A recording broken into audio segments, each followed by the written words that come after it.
Há dores que não nascem do erro, e isso confunde muitas pessoas. Aprendemos que sofrer é consequência de falhar, de errar, de cair. Mas existe um cansaço mais silencioso, mais interno, que surge quando a consciência desperta antes da alma se sentir pronta para sustentar aquilo que já entendeu. Você começa a perceber o que antes passava despercebido. Pensamentos, intenções sutis, pequenas incoerências. Nada de grave aconteceu, nenhuma queda visível, mas algo pesa, não fora, por dentro. À luz da doutrina espírita, esse peso não é punição, nem castigo, tampouco fracasso espiritual. Pode ser um sinal claro de que o espírito começou a entender. E quando a consciência entende, ela já não permite mais a mesma leveza inconsciente de antes. Se este tema ressoa em você, deixe seu like, seu comentário e inscreva-se no canal. Assim, este conteúdo pode alcançar mais corações. Hoje, vamos refletir juntos sobre esse ponto delicado. Quando não é o erro que dói, mas a consciência que acordou. E por que isso, mesmo cansando, marca um avanço real no caminho do espírito? Existe um momento específico na caminhada do espírito em que a consciência desperta, mas os hábitos ainda não acompanharam esse despertar. É um ponto delicado e, para muitas pessoas, profundamente cansativo.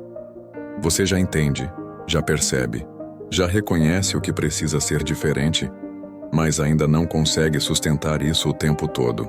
Na compreensão da doutrina espírita, isso não é incoerência moral, é transição espiritual. Em O Livro dos Espíritos, aprendemos que o progresso do espírito não acontece de forma súbita. Ele é gradual, paciente, construído passo a passo. A consciência moral pode avançar mais rápido do que a capacidade prática de viver aquilo que já foi compreendido. E é aí que surge o peso. Antes o erro passava despercebido. Agora ele é sentido, não como condenação, mas como um desconforto íntimo que não se cala. Não porque o espírito seja mau, mas porque já não é inconsciente. Esse cansaço nasce quando a alma já não consegue voltar a ser como antes, mas ainda não encontrou estabilidade no novo modo de ser. É um território intermediário, e todo território intermediário exige esforço silencioso. Muitas pessoas confundem consciência moral com culpa, mas a doutrina espírita faz uma distinção muito clara entre as duas. A culpa paralisa.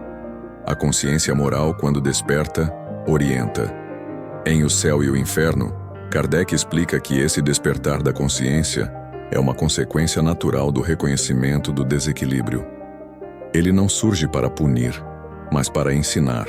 O problema é que, quando a consciência se amplia, ela passa a perceber não apenas os grandes erros, mas também os pequenos desalinhamentos diários, pensamentos repetidos, palavras ditas sem atenção, reações automáticas, o bem feito com o coração cansado.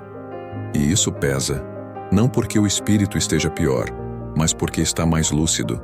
Há uma dor que não vem da queda, mas da clareza. É o espírito dizendo a si mesmo em silêncio: eu já sei mais do que consigo viver. Esse tipo de consciência moral não pede punição, pede tempo, integração e paciência consigo mesmo. A consciência não acusa, ela convida ao alinhamento. E todo convite profundo demanda maturação. Existe um cansaço específico que só aparece quando o espírito amadurece. O cansaço de quem já não consegue fingir neutralidade, de quem já não se sente confortável em agir contra aquilo que compreendeu. Antes, era possível ignorar. Hoje não é mais. Antes, o automatismo resolvia. Agora, incomoda. Esse cansaço não vem da prática do bem em si. Ele vem da tentativa de sustentar máscaras depois que a consciência já caiu. Em Vinha de Luz, Emmanuel nos lembra que a verdadeira renovação interior não acontece por imposição, mas por assimilação gradual. Quando o espírito força uma postura sem ainda ter consolidado a base interna, o desgaste aparece. Muitos interpretam isso como fracasso espiritual, mas, na verdade, é sinal de que a alma já não aceita superficialidade. O espírito cansado nesse estágio não precisa de cobrança, precisa de compreensão. Ele não está regredindo, está atravessando. E atravessar, quase sempre, é mais difícil do que começar. Existe um momento no caminho do espírito em que a responsabilidade deixa de vir de fora. Antes, ela vinha da regra, do ensinamento, da orientação recebida. Agora, ela nasce por dentro. Não é mais alguém dizendo o que é certo. É a própria consciência que já sabe. Na compreensão da doutrina espírita, isso marca uma transição importante. O espírito começa a se autogovernar. E isso pesa, porque quando a consciência assume o comando, não há mais como se esconder atrás da ignorância ou da distração. O bem deixa de ser apenas um ideal bonito e passa a ser um compromisso íntimo. Mas o compromisso íntimo, quando ainda não está totalmente integrado, gera tensão. O espírito quer ser fiel ao que compreendeu, mas ainda está aprendendo a sustentar isso sem se violentar. É nesse ponto que muitos se cobram em excesso, acreditando que responsabilidade espiritual significa rigidez constante. Não significa. Responsabilidade espiritual é presença, não pressão. Quando a consciência desperta, um risco começa a surgir de forma quase invisível: a autocobrança espiritual excessiva. Ela não grita, não acusa abertamente. Ela se apresenta como exigência de melhoria. Aos poucos, vai retirando a leveza do processo. O espírito passa a vigiar cada pensamento, cada reação, cada imperfeição, e esquece algo essencial ensinado pelo Espiritismo. A evolução não é salto, é caminho. Em O Livro dos Espíritos, aprendemos que o progresso se dá por esforço contínuo, mas nunca por violência interior. Quando a autocobrança substitui a consciência amorosa, o cansaço se intensifica. Não porque o espírito esteja errado em querer melhorar, mas porque está tentando crescer sem respeitar o próprio ritmo. O resultado não é elevação, é endurecimento. O espírito se torna correto, mas perde a capacidade de acolher a si mesmo. E onde não há acolhimento, o aprendizado não se sustenta. A doutrina espírita nunca propôs uma moral rígida e implacável. Ela propôs lucidez com amor. Existe uma diferença sutil, mas fundamental, entre firmeza e dureza. A firmeza orienta, a dureza oprime. Quando o espírito confunde essas duas coisas, passa a tratar a si mesmo com a mesma severidade que um dia tentou superar. Em Pensamento e Vida, aprendemos que o pensamento é força ativa, e aquilo que repetimos internamente se transforma em clima emocional. Um espírito que se fala com dureza cria um ambiente interno hostil, e nenhum crescimento verdadeiro floresce em solo hostil. A consciência madura não agride, ela esclarece. Aponta o desalinhamento, mas oferece tempo para o ajuste. Firmeza sem compreensão gera medo. Firmeza com compreensão gera transformação. Existe um tipo de bem que, quando feito sem presença interna, cansa mais do que transforma. Não porque o bem seja pesado, mas porque está sendo sustentado apenas pela obrigação moral. Quando o espírito faz o bem tentando compensar falhas internas, sem integrar verdadeiramente o aprendizado, o gesto se esvazia. Emmanuel nos lembra que o bem verdadeiro nasce da consciência alinhada, não da pressão. O bem feito com peso cobra energia demais e devolve pouco sentido. Já o bem feito com entendimento renova. O espírito não precisa fazer mais, precisa fazer com verdade. E muitas vezes o maior avanço não está em agir o tempo todo, mas em alinhar o coração antes de continuar. Há um momento sutil em que a consciência começa a respirar melhor. Nada mudou por fora.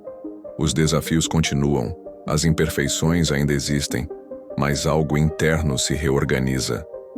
O espírito começa a compreender que consciência não é tribunal, é bússola, e uma bússola não pune quem se desvia. Ela apenas indica o caminho de volta. Nesse estágio, a consciência deixa de pesar como culpa e passa a atuar como orientação silenciosa. Em O Evangelho segundo o Espiritismo, aprendemos que Deus não exige perfeição imediata, mas esforço sincero. Quando essa ideia desce do intelecto para o coração, o cansaço diminui. Não porque o espírito deixou de ver suas falhas, mas porque parou de lutar contra si mesmo. A consciência madura não pressiona, ela acompanha. E acompanhar é uma forma profunda de amor. Muitos espíritos se cansam porque tentam corrigir antes de integrar. Querem mudar o comportamento sem ainda terem acolhido a compreensão. Mas o Espiritismo nos ensina que a transformação real não acontece por negação, e sim por assimilação. Aquilo que é integrado não precisa ser combatido o tempo todo. Quando o espírito integra uma verdade, ela se torna natural. Não exige vigilância constante, nem tensão permanente. Em A Gênese, aprendemos que as leis divinas operam com harmonia, não com conflito. Evoluir não é travar guerra interna, é reorganizar o mundo íntimo com paciência e lucidez. A consciência que aprende a integrar descobre algo essencial. Não é preciso carregar o erro nas costas para aprender com ele. Aprendizado verdadeiro não pesa, ele esclarece. Quando a consciência deixa de ser inimiga e se torna companheira, algo se suaviza profundamente. O espírito já não anda tenso, nem em estado de cobrança permanente. Ele segue atento, mas em paz. Esse é o ponto em que a consciência pesa menos que o erro, porque já cumpriu sua função. Ela não precisa mais insistir. O espírito já escuta. E quando há escuta sincera, o progresso acontece quase em silêncio, sem espetáculo, sem culpa, sem rigidez. A doutrina espírita nunca prometeu uma jornada sem esforço, mas sempre ensinou que o esforço consciente não precisa ser doloroso. Caminhar com a consciência é aprender a se orientar sem se ferir. Nem sempre sofremos porque erramos. Às vezes, sofremos porque já entendemos. E isso, na compreensão da doutrina espírita, não é condenação, é amadurecimento espiritual. Se hoje a consciência pesa, talvez seja porque ela já está viva, ativa, em diálogo com o coração. A consciência não pede punição, ela pede cuidado. A consciência foi feita para iluminar, não para ferir. Permita-se caminhar com ela com mais suavidade. O progresso real acontece quando há firmeza com compreensão. Se esta reflexão tocou o seu coração, sinta-se à vontade para deixar seus comentários e compartilhar este vídeo. E lembre-se de deixar o seu like e se inscrever no canal para receber mais conteúdo inspirador e envolvente como este. Agradecemos a cada um de vocês por fazerem parte dessa jornada conosco e até o nosso próximo vídeo.